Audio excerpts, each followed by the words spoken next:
welcome to the Stream of Card Consciousness, episode 10. There's my good friend and brother Greg Smith. How you doing today? Hey, I'm doing great, Mark. How you doing, man? Doing good, doing good. I've had a good week off of school and ready to get back at it tomorrow and make the push to the end in May. So that I was my bet. I week. bet. I've had a crazy week, man. Just down in Orlando, whirlwind. Next time I'm down there, we're gonna have to meet up. But I didn't have any Definitely. time this time, No, man. I know you were busy. There was Yeah. yeah, no offense or anything. I know you were busy and, doing things, family things. So that always takes precedence. And you know what? I got all summer. So I just got to make it through the next 2 months and we're going to be good to go. Right. Right. So, yeah, we'll lead off with this week's cards of the week. And then today, we're going to talk about baseball movies and literature books. So, are some of our favorite movies and books. But first of all, we're going to lead off with the cards of the week. Kind of a quiet week for me. I'm sure for Greg too, as he was out and about in Orlando. But last show, I think you all heard about my recent fascination with the chicken. While I was out hunting tonnage with Shasta, went down to Coco and got me about 30 pounds of tonnage, of which, it was not bad cards, but I got three of the chicken. I love the chicken. I am on a Nice. chicken mission here lately. So, this was in triple play, so there was three chickens in this one box, so that was worth the trip to Coco for the chicken. And I then didn't realize the chicken had that much staying power because I know he had 82 and 83, and that sets from the 90s. the chicken, man, the chicken's eternal. And I did send out to Ted Gianolis the chicken, two cards, hoping me and Greg could get one signed back through the mail. So, because he is iconic. So hopefully I'll slow my roll on the chicken now, because I'm starting to get ridiculous. It's like James Crawford with Dal Murphy, and my Andre Dawson obsession has been replaced with the chicken. So number two, this nice 73 Hank Aaron. Nice. Got that in an auction. I was able to sell one of mine in the sale. This is really nice. I generally don't like off center cards, but that thing is so sharp. I had to get it. Price is right. Uh, from Larry Paris, got him in the sale Okay. from the good Mr. Kavorka. And that's his rookie cup card. I'm not sure if that's his rookie, but Larry Paris Park is like a mile down the street from here. He's from Haines City, where I live, and so I just kind of got that because Larry's a local guy, Haines City, and there's the baseball complex is named after him. So it's kind That's of a cool. local goes in the local pile. And then finally, I love this. I was gonna sell it, and I just couldn't do it. This is 2015 Leaf History of Baseball Cut Signatures, Ferguson Jenkins, Yeah. and That's that thing. nice. And look at the edge of the rainbow foil around the edge of it, and I don't know where they cut this from, but there's like the piece of a hologram or something up above it. You see right there, but Fergie Jenkins, that's my favorite card of the week. Cut signature. I also got that out of Ohio. So big week in Ohio. Those are my cards of the week. Those are very cool. The Parrish is his rookie, and I had no idea that he was from Haines City. Do you ever see him around town, or is he at? No, No. I've tried to TTM's at no fly zone. I've Yeah. asked around. He just kind of a hermit. And rumor has it he's got a place here somewhere, but Okay. that's fine. Respect the privacy. Don't want to dig too much. Just he's done a lot in the area for the kids, so thought I'd pick that up and And that Jenkins auto is maybe beautiful. And I and love it. um, you sent me a picture of that when you got it, and the pictures don't do it justice sometimes Mm-mm, because that no. right there was nice. Yeah, So I couldn't sell it. I had to keep that. I'm an autograph guy, so that was right. really cool. Well, I've got a couple that like. I was busy all week and got some stuff that I had bought that I had asked some people to hold for me and thought they had held long enough, but USPS is on it, so I had some stuff waiting for me yesterday when I got home. But two that I have that I've had for a little while. 1956 Ollie Matson, and I don't know if you can see the The expression on his face, face right? He's really. having a good time. Oh yeah, they told him to do something with that pose. So just love the It's card. crazy. Yeah. I'm not a big vintage football guy, but Mm, that one is great, and just the pose on it alone, he yeah, looks he you looks pounced on intimidating. that. I barely got the picture up, and you were like, mine. Yeah, yeah, I wanted that one. Just Yeah. Ollie Matson. I mean, Hmm. he's an Oh, early great. football legend, really. Yeah, And pioneer. if you ever have a chance, take a look at his career. He was something else. Oh, yeah, definitely. Got a 1972 Kellogg's Clemente. I've had this for about a month now, and he's one of my PC guys now, by Hmm. kind of by default, but just reading his story and you know everything that he tried to do to help and how his life ultimately ended has just kind of made him almost mythical to me. So and I know it's kind of like Jackie Robinson in a much different way, obviously, but Hmm. just the myth of that persona, and whether or not he was all that everybody says he was is up for debate. But to me, he's something. So I love Clemente and that the Kellogg's. You know my thing with Kellogg's, so that's something that I had Yeah. to get. Um, Also, 83 OPG Tony Gwynn, All from my friend there. rookie Yeah. card, And super off center, which most of them are. I'm okay with that. Just my OPG thing, and I've got a Gwynn, couple of Sandbergs now, so that was a nice pickup for me. The Gwynn, and then I've got a couple more. So I actually was able to procure two of these this week, and they were both waiting for me when I got home last night. Um, AL okay. Bombers. Right. Yeah, so I've got two of those. Not sure that I really need two. I know I need one for my set, but just before a year ago, I didn't even know that card existed, and now I've got it, and it's Maris, Cash, Mantle, and Kaline. Those multiplayer cards from the '60s and the '50s, and I mean, I think they quit doing them probably in '68. I think Yeah.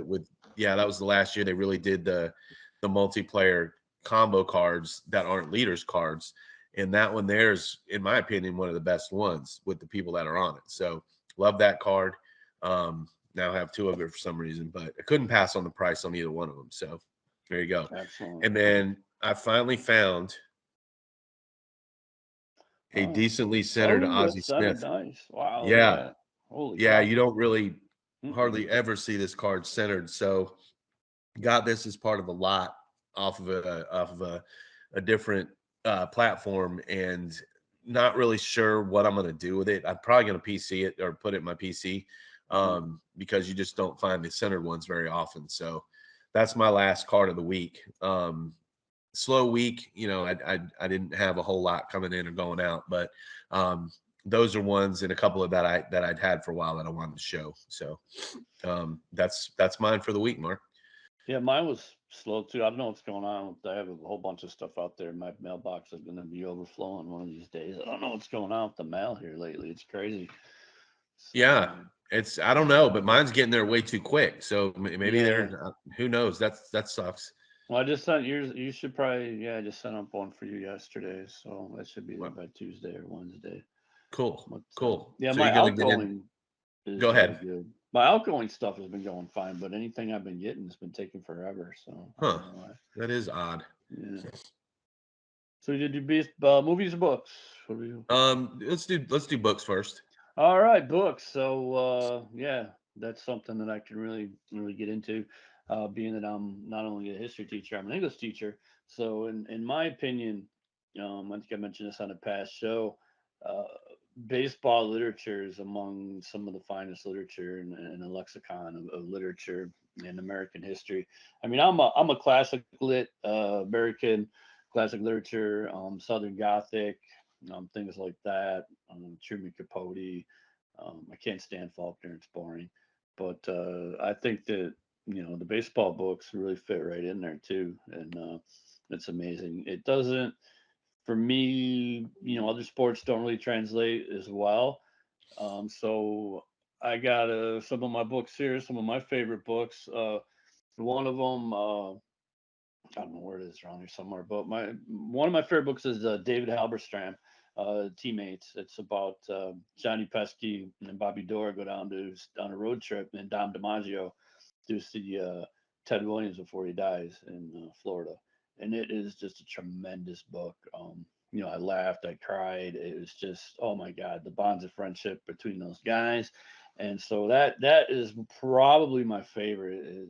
Anything by Halberstram is amazing. He's written numerous baseball books, and you can't go wrong with that. And okay, I got my list here. I Um, agree. Halberstam's great, and the teammates. I've got that book at the house. Um, amazing mhm, book. yeah, Um, you had told me that I was kind of I'm more of a biography guy with hmm, baseball books. all right, I think those that's mostly what they are really. If you boil it down, is you can't. yeah, There's not a lot of good baseball fiction. Um, no, Teammates is one of my top 10 easy, but yeah, I just narrowed it down to 5. But yeah, I'm interested to hear what else you got there because if that's a great, fantastic book. right, yeah. And I have a pile of books on my desk at school, and I actually had a girl, finally take one home, and it really made my day. It was a Capote book. I'm waiting for one of the boys to take Jim Brosnan's book, and Was it in Cold read Blood? that. No, I didn't bring in Cold Blood. It was Other Voices, Other Rooms. Okay, So okay. 1949, yeah. So it'll fit. The subject matter will fit the kid. So then I'm not as far as like modern books. I'm not a really big fan of the modern books. Any of too much self-serving in my view. A lot of look at me, look at me. So I think probably past the mid '70s, I'm not a big fan. But one modern book that I am a big fan of, and it's kind of a throwback to Ball Four and the scandalous books of the late '60s and the Mhm. Bronx Zoo in the '70s. Dirk Hayhurst, who was on TV for a while. This is the Bullpen Gospels, and that is a really good book. And it's kind of like the show Stream of Consciousness about baseball and what goes on in the bullpen and in the locker room today. So Dirk is on TV now, and but that's a great book. He has 4 or 5 books out, but I recommend any of them. This one was my favorite, called the Bullpen Gospels, and a lot of it is rise to the major leagues. I like those books and stories, the minors and the trials and tribulations and how things are different. So that's a good book. I've read one of his books as well. Not the Bullpen Gospels, but I can't remember what it was called. But one thing that stood out to me about that book was his amazement on how nice the hotel rooms were when he got to the show. Yeah, He was yeah. amazed. He's just like, I can't believe it. But good choice there too, Mark. All right, and I just got a couple more. This is probably my favorite book ever. I read it when I was a kid, multiple copies of it. I Had a Hammer, Hank Aaron's story. Just Hank Aaron's my guy, and it's an eye opener. I don't think people realize how tough Hank had. See, we put Hank together with the book. Um, Really, just holy cow! I had goosebumps just thinking about just the rise from poverty and not having much, and the racism and coming up through the minor leagues, and I think people forget that after Jackie, it was still tough. It's still tough today, regardless. Like I say, I teach in a school that's 99% black and brown. It's still an issue. It is still tough. It is still hard, and I think that we forget that these guys had it so difficult. So that book is just phenomenal, and especially when the part when he's chasing the home run record, and he's got the Secret Service and the FBI, and his mama runs out on the field because she's they're going to kill my baby boy. They're going to kill they're going to have to shoot me.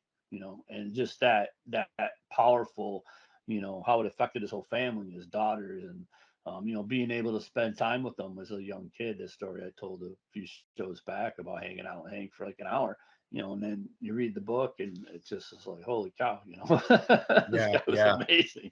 I bet. I bet. He grew up in Mobile, Hmm. which is not too far from where I live, and I've been No, over to his neighborhood where he grew up in the stadium that they have there, and he did have it pretty rough because it's still not the best place in town, but it's no, just he's a god in Mobile.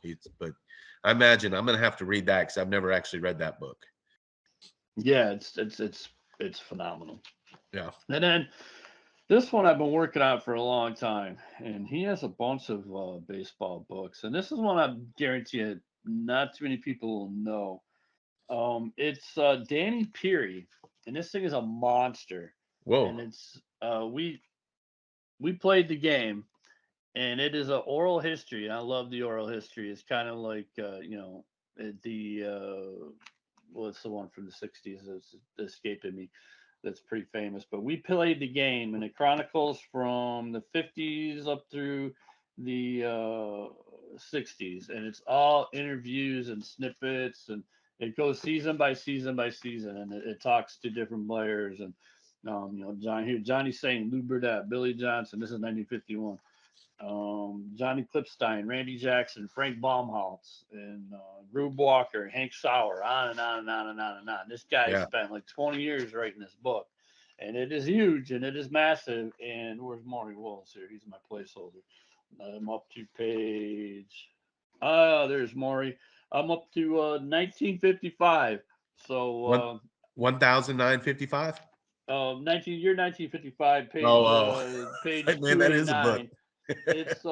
It is over 600 pages. So I'm up to Okay. 1955, and it started, and it's just I'll come home, I keep this by the chair, by my bed or whatever, and I'll try to read a few pages, and I'll probably be working on this until July. But yeah, we played the game. It's just a phenomenal oral history of baseball. That's That's my cool. books. All right. Yeah, that's I dig those kind of books too. That's we played the game. I'm gonna have to check that out. So Hank Aaron, we played the game. Get the paperback. Yeah, yeah, no doubt. Unless you want to break the It is shelves a of your paperback. bookcase. Yeah, don't get that thing because it's like doing curls. My biceps are huge now from That's rocking that funny. book around. Trying to read that in bed, I'm sure, is a challenge too, huh? Yeah, I took the dust jacket off, so That's pretty I funny. just put it back on for today. Well, I've got some. I'm a big Red Sox fan.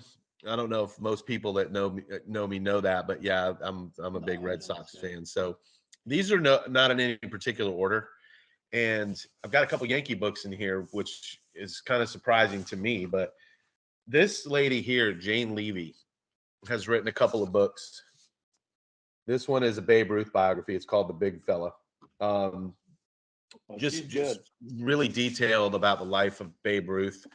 Um, interviews, people that knew him that were still around.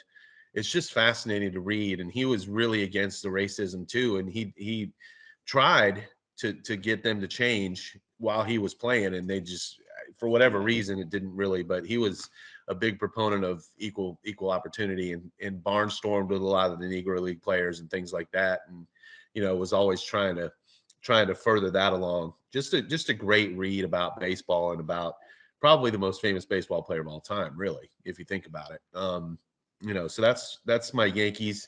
And then I also have another Yankee book, which it's called it's Joe DiMaggio's biography. It's by Richard Ben Kramer. The This nasty book is man. fascinating too. He was not considered to be the nicest guy in the world, Joe, and he really bought into his myth, and it's just really another good read about how he navigated everything and how everybody kind of tiptoed around him and some of his alleged ties with some underworld figures and things like that, and a bunch about Marilyn Monroe. It's interesting to read. So that's in my top 5 really baseball books. I'm going to go ahead and bring this one out. And I know this is a very controversial book, but I think in the recent history of baseball, it may be the most important book that's been written. Juiced by Oh Jose yeah. Canseco. Um, when he released that in 2005,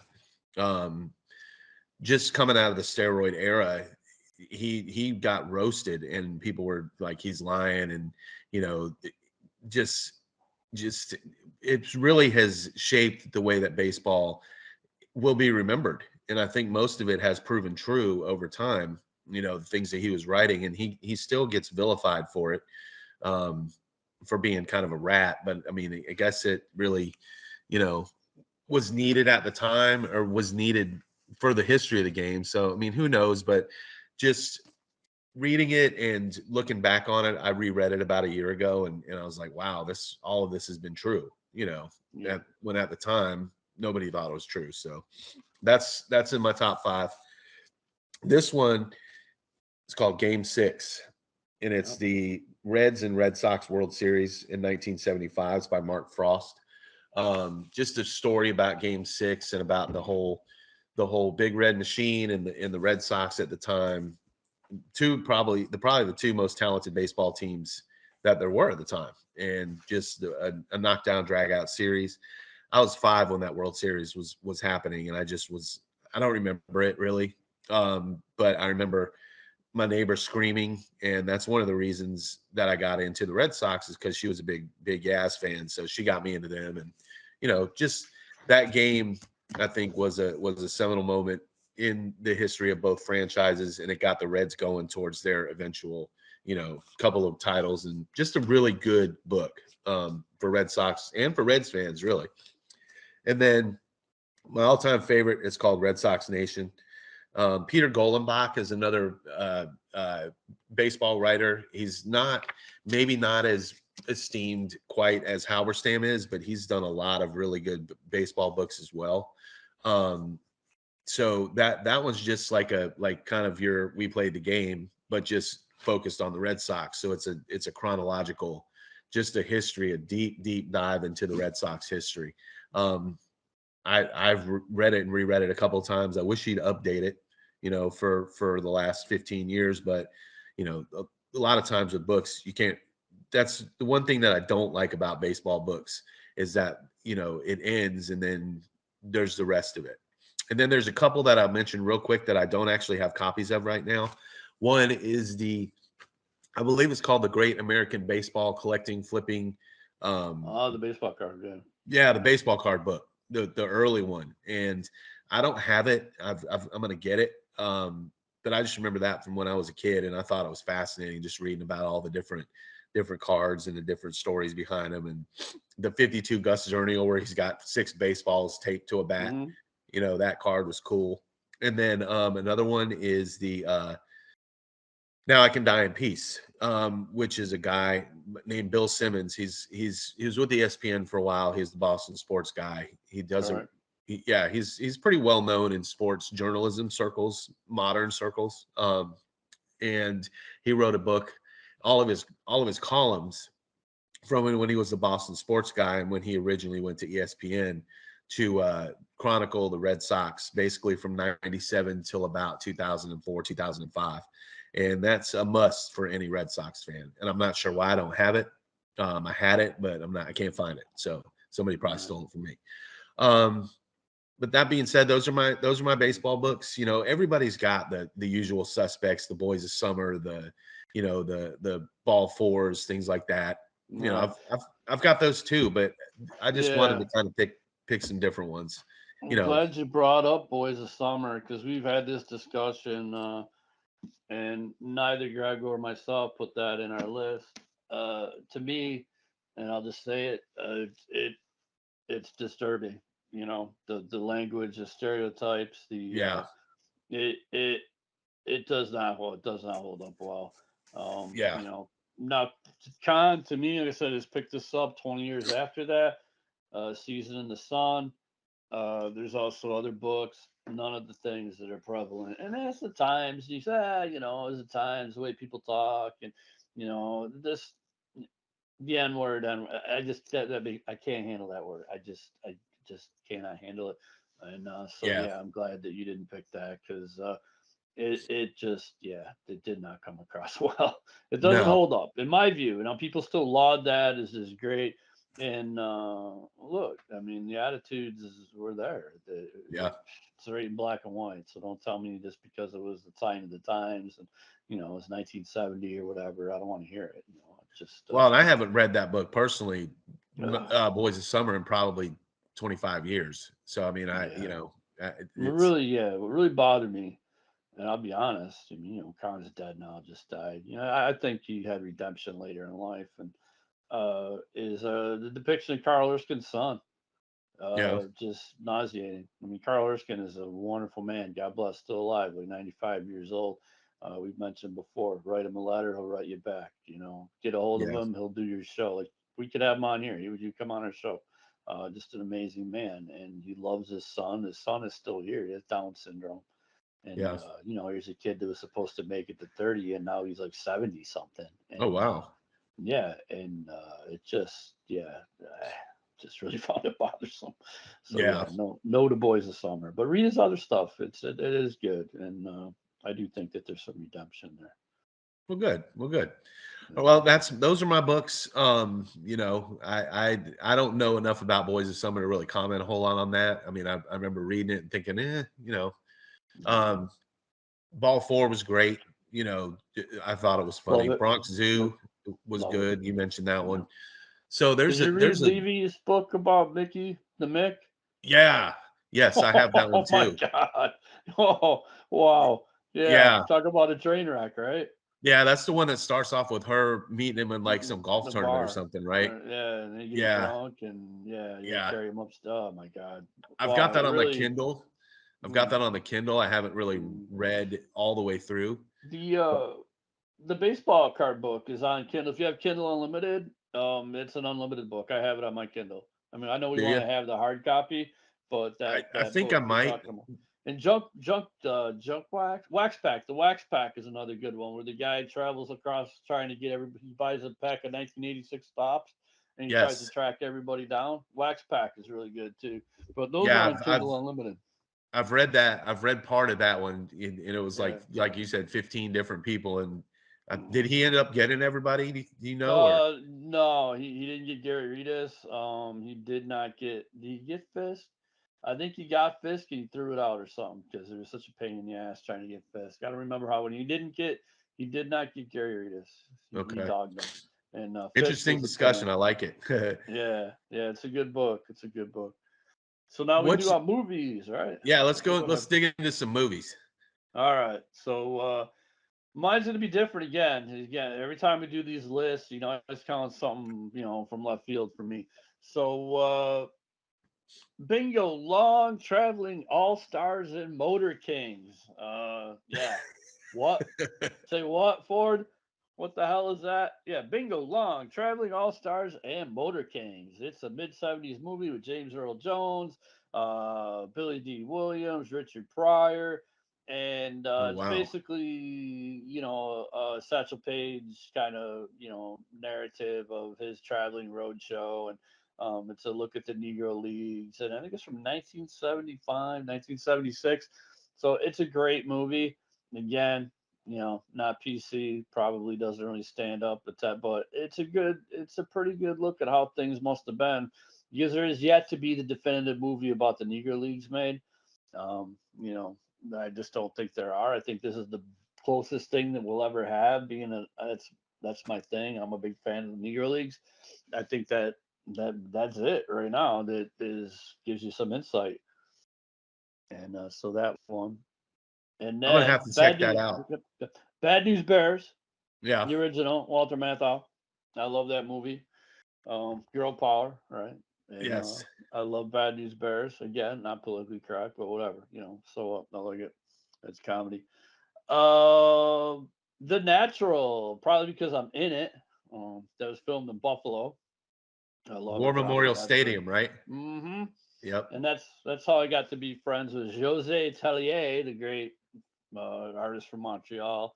She is a huge Natural fan, and I happen to have a small scale War Memorial Stadium, and I swapped her that for an original Jackie Robinson that she did, and we became friends over that. And she is a fanatic about the Natural. But yeah, I was along the third base side in one of the Okay. scenes. I was an extra because they would have the casting call every day. We need so many people coming to the stadium, and we would be in the stands and with the cardboard and the wood people that stayed there all summer.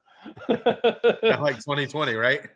Yeah, there's a lot of that was original. So I love the Natural. That's a great one. That's a great movie, and I've not to stop you there, but I read Oh, yeah. a guy that was in The Natural, like in the actual movie, one of the baseball players who wrote a really good article, and I've been searching Google. I can't find it, but I'm going to find it and have you read it because it really digs into Yeah. the filming process and War Memorial Stadium, and it was Oh freaking. yeah. He said how cold it was every night, and Hmm. said Redford could actually hit. So Oh yeah. he hit a couple out in batting practice. And by the way, did you see Ken Griffey Jr. last night? Yeah, the World Baseball Classic. Yeah, Yeah, he's he still was got that getting after swing. it. Sorry to Yeah, sidetrack you, but I no, want to that's find all right. that That's about The impressive. Natural for you because I want you to read it. Yeah, I can say we would go down. Me and my buddy Joel. We would go down and hang out, and then my mom would drop me off and just watch it. I mean, they really paid attention to detail. They did a great job, and it really woke Buffalo up in the time when Buffalo really needed it. Yeah, 19 mid '80s, not a lot of good was happening in Buffalo, and it was a real shot in the arm. And they really, I mean, Redford and Duvall and everybody in the movie, they basically called Buffalo home for 6 months, and it was phenomenal. yeah, And that's cool. yep. And then I got two more. Bang the Drum Slowly. Robert De Niro, and he played with the Gothams or whatever. It's not. It's a take on the Yankees, but he has like leukemia or something, and he. It's him and his friendship with the pitcher, and it's. I love that movie. Yeah, Bang the Drum Slowly. I've never Kind of actually seen sad. that. Yeah, I, I love it. I'm not, I really not sure love it. why. And then my all-time favorite, because and this is again out of left field, and not a lot of people probably think about it, but it reminds me of me and my daughters because they spent so much time with me riding right seat, and I'm approaching that age. I'm not quite there, but Trouble with the Curve, Clint Eastwood, is my favorite movie ever, baseball movie. I love that. And it's redemption because he finds a kid that's not the big prospect, and it's the movie. And of course, it's going to have that Hollywood ending, but I love Trouble with the Curve. So I can see myself in about 20 years being Clint, and they're going to try to stick me in a home and not let me drive and do this and that, and I'll be fighting with my kids, and, Yeah. but I'll still love them and they'll love me, and hopefully I'm still doing something relevant at that age. Now, Trouble with the Curve is a fairly recent movie, right? Yeah, a couple of years ago, yeah, with No, Amy Adams, okay, Clint Amy Eastwood. Adams. Does it have Yeah. Clint Eastwood in it? Clint Eastwood, yeah, he's a scout, and Okay. they send him to, he's having some ups and downs, and they send him. They got this number one prospect, and they want. He says he can't. He sucks. Clint's like he sucks. He can't play, and then they farm Clint out because they're going to draft this guy, and so Amy Adams comes down because Clint's falling apart, and that's his daughter. So there's this kid that they end up signing that they take up to Atlanta to and this their number one pick can't hit this hit this kid that Oh Clint wow. found. So yeah, it's a great movie. I love Trouble with the Curve. It's great. Yeah. Amy Adams is phenomenal, and Clint Eastwood is amazing.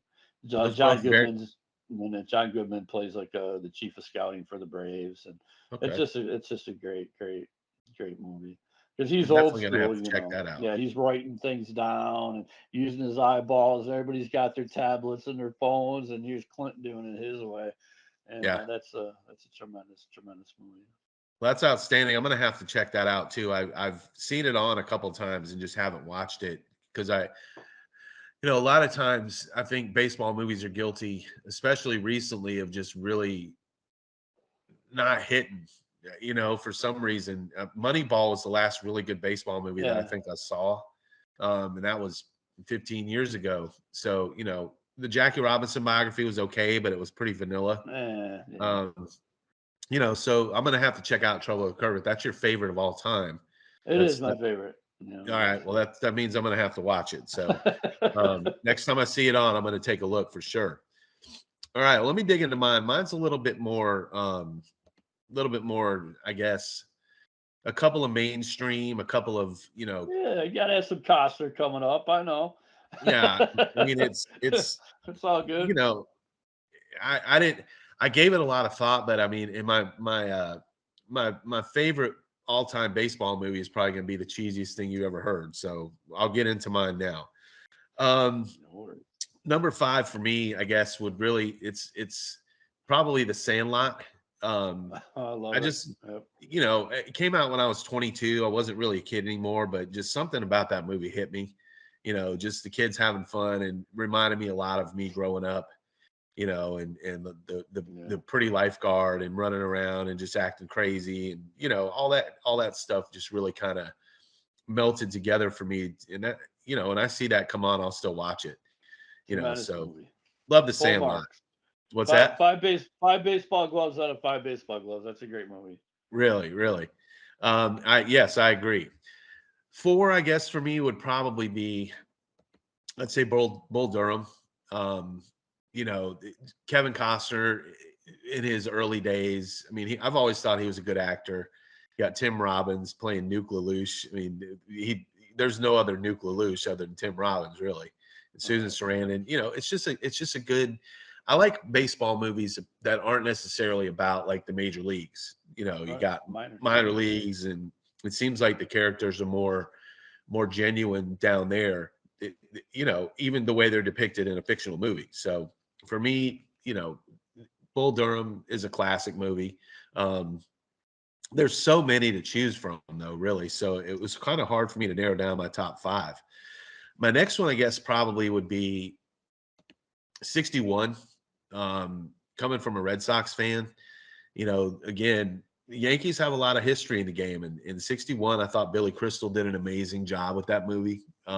It was entertaining. They did a wonderful job of casting with Barry Pepper playing Roger Maris, and then Thomas Jane. Really, like you said, we talked about it before, made Hmm. Mantle seem likable. Yes. Changed He my perception of him. yeah, it did me too. And whether or not that was genuine, I mean, Billy said that he always thought that Mantle had gotten such a bad rap for his carousing and Hmm. boozing, but he was generally not a bad guy. So Yeah. it was good for me to be able to see that, because it like you said, it put him in a different light for me as well. So um, just a good movie, 1961 was a magical year for baseball. I didn't live it, but everything I've read said it was one of the best ever. So, good movie in my opinion, is 61, and that's probably my number 3. Now, my number 2 is an HBO movie that actually came out in 1987. It's called Long Gone. Have you ever seen Long Gone? Hmm. Hmm. With the guy William Peterson, he was the original CSI Yep. guy. Yep. Tampico Stogies. It's a deep minor league team, just entertaining, funny. I think it's got Virginia Madsen in it. She's the baseball Annie. There's a lot of nostalgia. It's in the 50s. I really dig the vibe and the feel of the 50s and the 60s.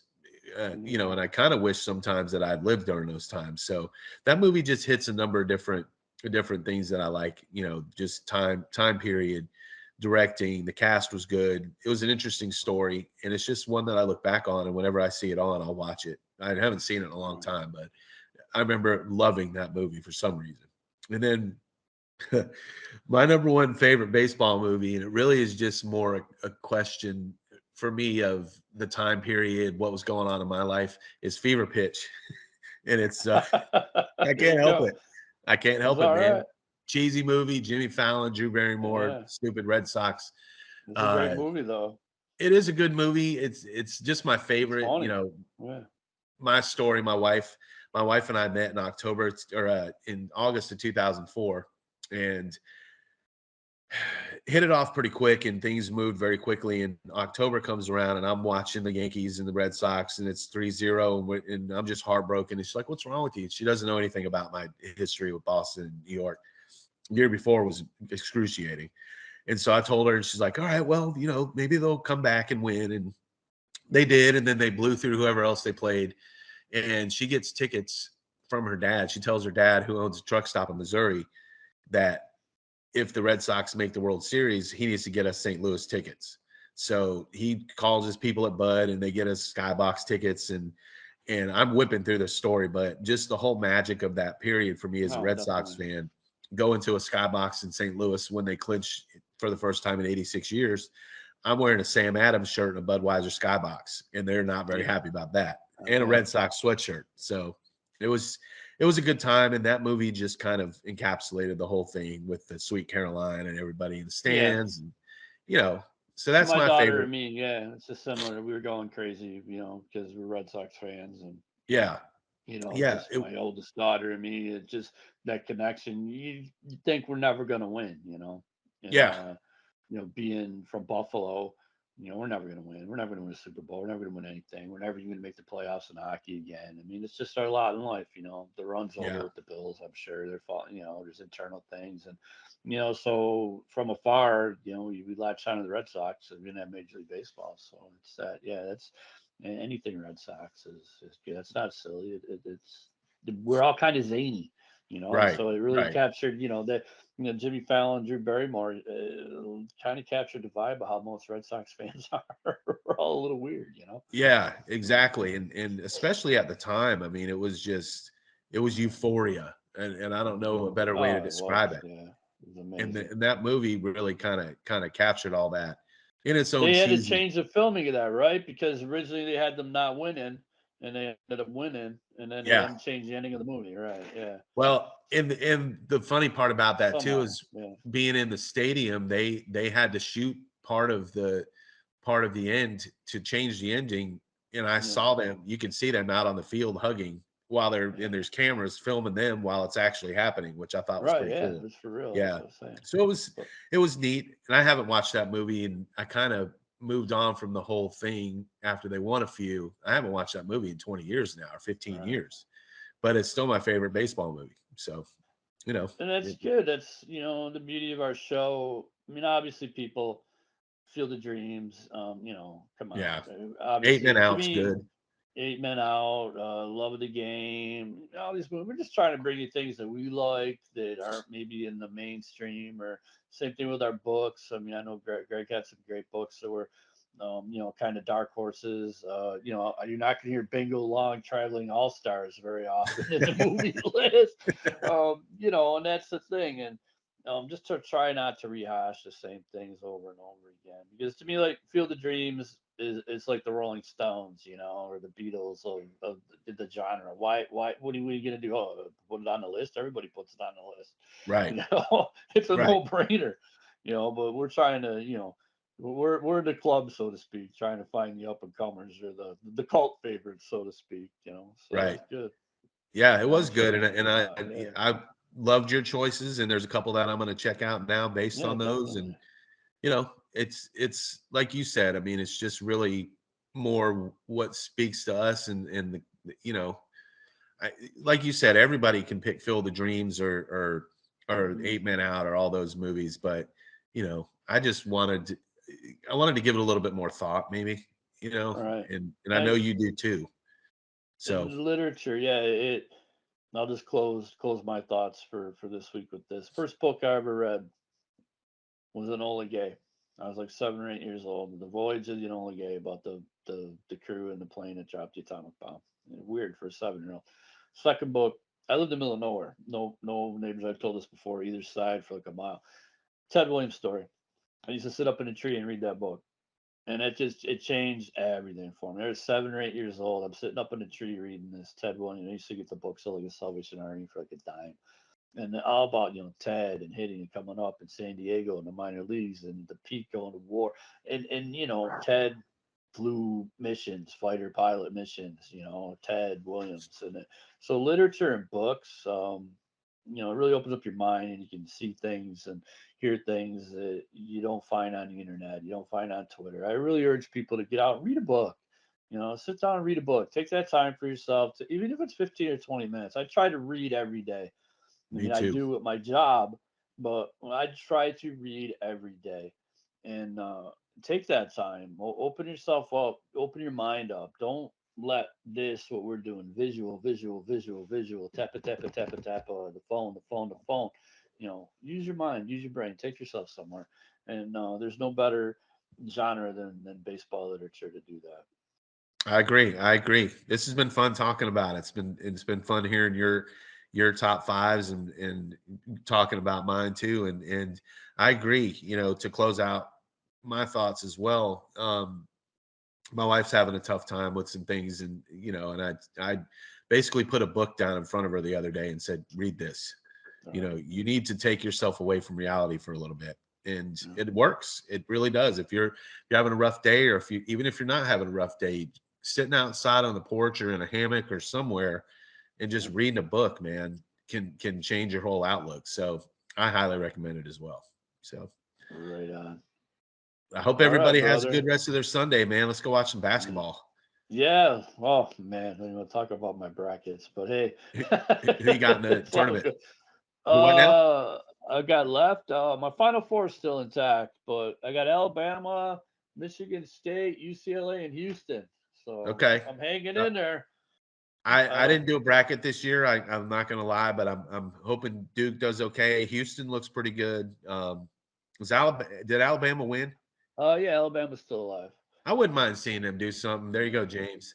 Yeah, Um, James Crawford, we got you. Roll Tide, baby. My we'll sister do some too. more She's shout a outs fanatic. next week, and Yeah, I'm back from Orlando, so I'm gonna be back full guns blazing, right trying to on. buy stuff and sell stuff. So we'll see how that goes. All right, brother. Well, I'm glad you're back, and we can reconvene next week. So, everybody, read a book, all right? Watch a movie, watch a baseball movie, and we'll see you next time. Bye, everybody.